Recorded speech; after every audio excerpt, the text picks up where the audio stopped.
80%. Just let that sink in for a second. That's the 1-year mortality rate if a hypertensive emergency goes untreated. We're not just talking about a high number on a blood pressure cuff. This is one of the most urgent, life-on-the-line situations you can find in medicine. So today, we're going to go inside the emergency room. We're going to break down what happens when blood pressure doesn't just get high, it literally attacks the body.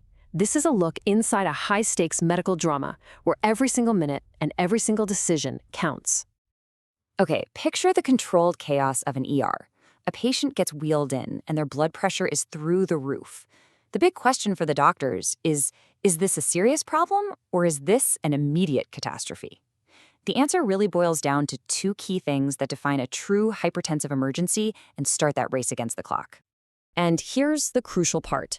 You could have two patients walk in with the exact same scary high blood pressure, let's say 200 over 120, but they could be on two completely different tracks.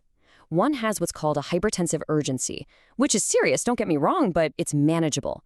The other, they're in a hypertensive emergency, and the line between them is simple. Is there proof of acute ongoing damage to vital organs? That's what turns a number into a life or death crisis. So what's actually happening inside the body to cause this? Well, think of your blood vessels like this incredibly sophisticated dam system, right? They're always adjusting to keep the pressure and blood flow to your organs just right. But in a hypertensive emergency, that entire system, it just fails. It's called a failure of autoregulation. The pressure gets so intense that the blood-brain barrier can actually break down, and the brain itself starts to swell. The dam is about to burst. And the things at stake? Well, it's pretty much everything. The brain could suffer a stroke. The heart could have a heart attack or an aortic dissection, where the main artery leaving the heart literally tears apart. The lungs can fill with fluid, and the kidneys can just shut down. This is the damage that doctors are racing against time to prevent. Okay, so with this much danger, you'd think the goal is just to slam that blood pressure down as fast as humanly possible, right? Well, not so fast. The core idea behind the treatment is this incredibly delicate balancing act, and it's all governed by something called the 25% rule. And this gets to this central paradox of the whole situation. See, the patient's body, especially their brain and heart, has actually adapted to functioning with that insanely high pressure. If you drop it too fast, you risk cutting off the blood supply and starving those organs, which could cause the very stroke or heart attack you're trying to prevent. It is a true medical tightrope walk. This is why doctors have a clear mantra. You don't let the plane crash. You land it carefully.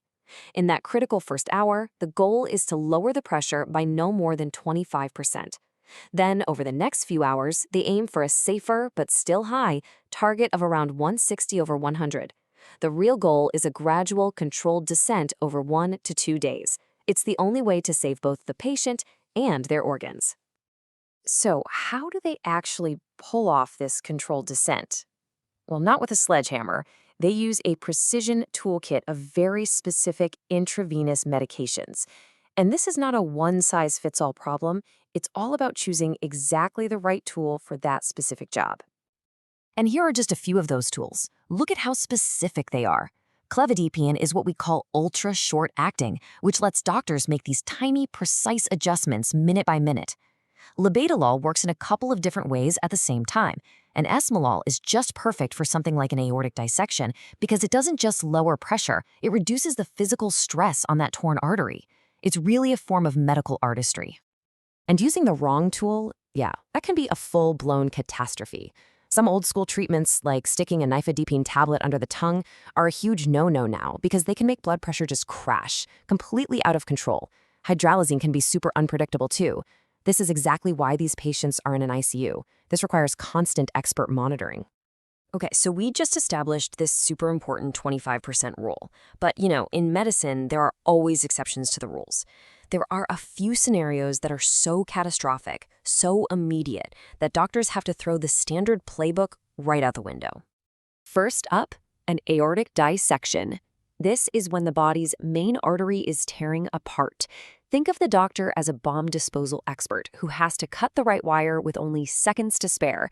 Here, the goal is to aggressively slam that top number, the systolic pressure, down below 120, and to do it in under 20 minutes. In this case, you have to be aggressive. You have to break the rule to save a life. Now, what about a stroke that's caused by a clot? Here, the game totally changes again. You need the pressure to be high enough to get blood to the brain, but it has to be low enough so you can safely give clot-busting drugs. So doctors very carefully bring it down to just under 185/110 and no lower to open up that window for treatment. It's all about balance. But what if the stroke is caused by a bleed inside the brain? The playbook flips again. Now that high pressure is the enemy. It's actively making the bleeding worse. In this case, the goal is a much more rapid drop, trying to get that top number below 140 to limit the damage.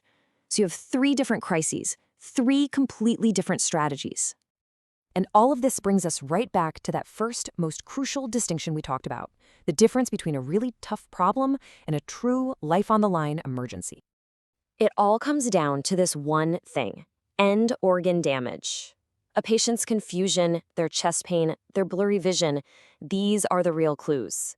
The number on the monitor is just data.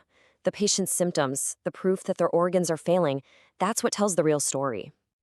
And this is exactly why a hypertensive urgency, with that same scary number but no organ damage, is treated in a totally different way. There's no ICU, no IV drips. That patient gets managed with oral medications, probably as an outpatient, with the goal being a slow, steady reduction over days, maybe even weeks. It's a completely different clinical universe.